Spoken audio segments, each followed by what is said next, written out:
Hey, welcome to another episode of A Podcast. Your host, Stephen Maxted here. And we're going to get into another solo episode here. This one is, what do we title it? I title it. Discipline Behind High Performance. We got a lot of questions about this, primarily about my morning routine. I'm going to walk you through kind of actually like how I schedule my life. Hopefully it's beneficial to someone. I'm going to talk about how I fit in a ton of big goals. I know there's lots of great folks out there that already showcase this at a very high level online. They talk about it all the time. Just had enough interest from DMs, conversations, felt inspired to make this episode here. So buckle up. Us are going to talk through today on this episode. So if you're struggling with discipline or wondering how to, maybe what the steps would be to get to a level of a little bit of a higher performance out of yourself and your routine, this is my hot take on it. And I think a lot of folks would agree with kind of this strategy overall here. I mean, you can have all the energy in the world, and I certainly come with both energy and then the discipline of following some processes to help keep me structured. Ultimately, I'm going to show my screen in a minute here for a look at my schedule from the summer. Keep in mind, running a couple companies, training for triathlons, but specifically a half Ironman 70.3 race this summer, which was at the end of July. Managing, I guess like personal stuff in my life as well, which was a little bit heavier this year, but doing all that while staying sane and staying as healthy as possible. I mean, part of that went hand in hand. But usually my routine starts at like 5 or 6 in the morning. I don't think everyone needs to do that, but I do think there's a high correlation between starting your day earlier and kind of the calmness before everything gets going. I don't think it really matters where you are in the world, but if you're starting before everyone else's day is, there's a certain amount of energy that's not surrounding you to get distracted ultimately. And I've seen that. I've tested it by trying to sleep in or if it just happens one day going through that. So certainly a lot of discipline attached to that. You'll also see that there's like literally everything on this calendar. It usually starts off the day, so you can only see really like part of it. There's nothing top secret from my life that's displayed on here either. So take a look at here. It's just kind of the starting of the day, but you'll see there's between, I guess on the low end of my routine days here on usually like weekends, I see one day there's like dog walk, meeting, and then bingo. 3 things in one day is probably the lightest that these days are. I've read and actually seen that when putting together this episode here, structure that creates freedom of high performers don't wing it.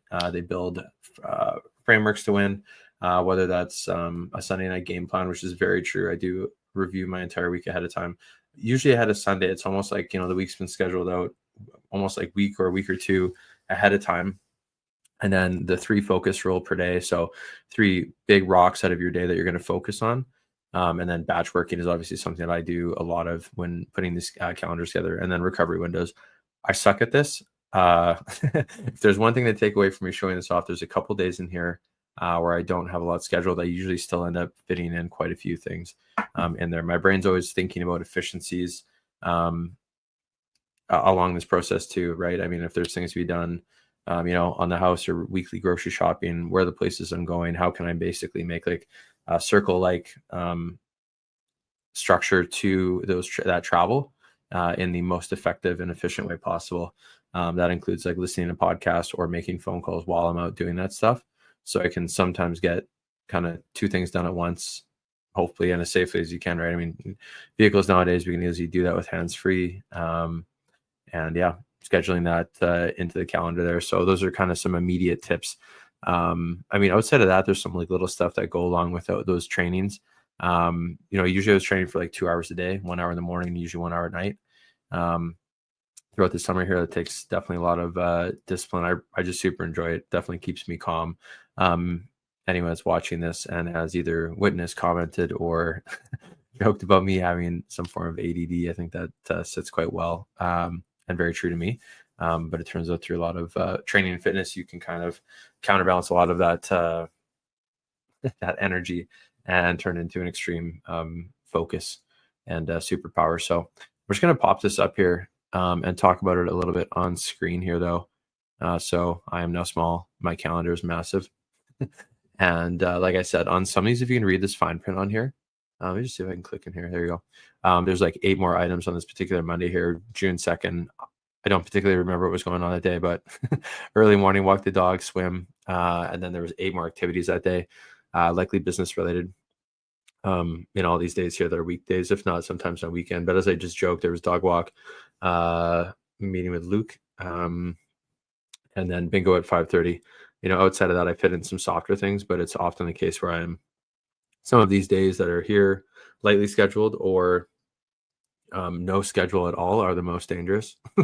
In this case, I had a race on this Saturday, and then I had a day off the next day. I did go out to, I remember this, this day in particular, I did end up going out to a social event that night and then had a semi-relaxed start, more like a 10 a.m. start that day. But it's just kind of interesting to look back on that and kind of realize like how scheduled these things really are. This is how I keep things in order, obviously, in my day. A lot of folks I know live off a calendar and stuff, and I always joke about that. Even on the personal side of things, when scheduling dates, do you want a meeting invite?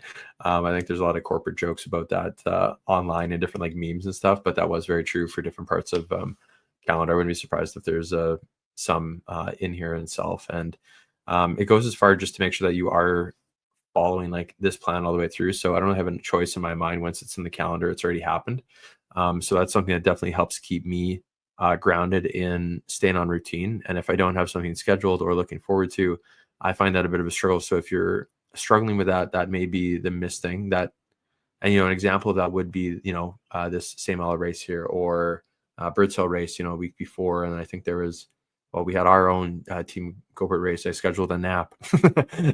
So talk about like scheduling breaks and stuff in your day. If you know that you're going to have different things, like make that a priority. Eventually it'll catch up with you and you won't have a choice to take the nap. You'll be either worn down, sick, or burnt out. I've experienced all of the above, so I definitely know the importance of that.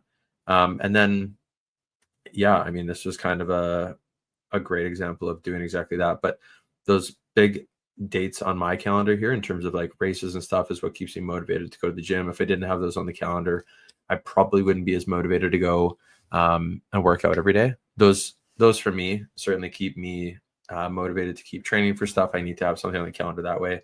And then in terms of like other like either growth goals or podcast goals in terms of, hey, how many do we have to record? Who do we have to get a hold of?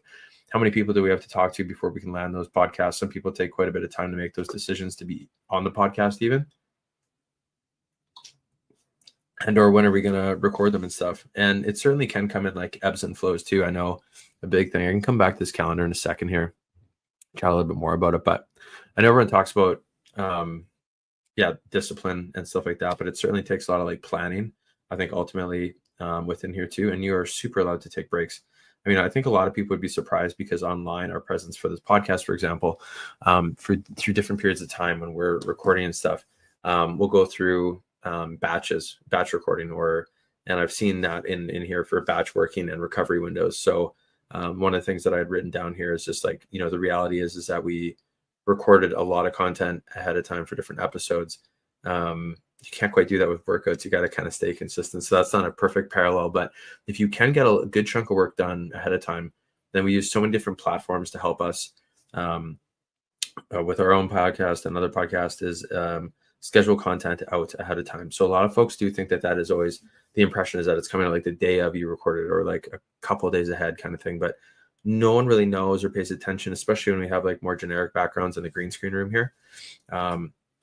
It's not a secret or anything, and people schedule content all the time, and they should be. If you're not doing that on that end of things, you absolutely should be. It takes weight off the shoulders on all this stuff. But that was, at times we were scheduled like 3 months out. It got so crazy last year on the podcast, or this season, pardon me, but like the end of last year coming into this year, we had so much content recorded. We had so much data on on drives and stuff. We accidentally, for the first time ever, and it's so embarrassing, we will re-record with this person, but we deleted an episode. We had so much content recorded, and we still have some that was going to come out. We're still figuring out, different things in there for when is truly appropriate timing for different things. Obviously, we love to record closer to like big events when folks that are going to be guests on the podcast have something that they are, passionate about and want to talk about that's like date specific, obviously it's more important to do that. Or if it's something that you're recommending, you want to have like, if you could do daily podcasts, that'd be amazing. We certainly don't have the bandwidth to do that. So this is now become, a little bit more casual in nature or batch specific. So those would be kind of some of the tips and trips behind like the discipline for myself about how all of this gets done outside of that, hiring incredibly talented help to help manage all of these things in there. And that's helped tremendously. I mean, in the mix of that calendar, there are meetings with team members that are helping manage different parts of the podcast, the companies, all of it. And then, I think even blocking time, often I do that on Friday afternoons when something has like fell off in the week where it can be like rescheduled for later on in the week. It's another technique that's used for sure. But outside of that, it's just having the schedule, following the routine. In the case of running the company, is using like a CRM tool to help manage customer relation management tool. I think we've done a couple episodes where we actually talked about this with other businesses. So it shouldn't be like that new. Every company, I really hope, is using something like that. Gone are the days of Excel spreadsheets. There's so much more efficient software and technology that is available at your fingertips. And, outside of, scheduling the shorts and stuff like that, there's ways to schedule the long form of the content as well. It's all things that I think a lot of people take for granted once they know and understand that. But for the folks that aren't familiar with this kind of technology or using these kinds of tools, it is a game changer, and you should not ignore, you should embrace the idea of using some of these tools if you're not already. And I think some people are even just getting into the game of social media or online marketing, and it's a fantastic space to learn more about for your own company. I think a lot of people can manage that on their own as far as that goes specifically, but and I'm just referencing the podcast, discipline within my own morning routine here, and ultimately just becoming the most efficient with time as possible. I have a terrible time at saying no, so that's why the calendar is life, so I don't end up double booking things. It does happen. Sometimes I am jumping toward like 2 events in an evening if it's possible. But I mean, within that too, you got to like kind of weigh out for yourself quality versus quantity on attendance of different events. And I mean, that's not to be said that don't want to attend all of them anyways. There's always so many great things going on. But in terms of categorizing those on here, using the calendar, using processes, staying organized, booking the stuff that's big rocks, for me personally within there ahead of time, so they're not interrupted by other things in life. And sometimes not everyone's calendars, can be developed like that. But I think the same thing could apply to most people's schedule if they are, working within a day and then scheduling things outside of that day, evenings, weekends, and just being very specific on like how you're spending your time. Is it going to be more efficient looking ahead in the week and just like having a visual for that to, order groceries in, have them delivered? Might sound lazy in some regards, but if you have the capability and the ability to do that, if you are like in the city, I know a lot of folks, if they're listening, are rural, they're like, Steve, you're crazy. that doesn't exist out here. That's fine. I know it's not everywhere, but if you can take advantage of some form of like delivery service that will save you, that 45-minute kind of window to go and do that, you can then fit in like a workout versus that cost. I'm always doing kind of little like things like that to figure out some efficiencies for my week to have the most kind of zen energy rolling through a very chaotic schedule. So that's how I maintain sanity through this disciplined schedule. But ultimately it's early mornings, calendars, CRMs, having a good team if you are running a team like that.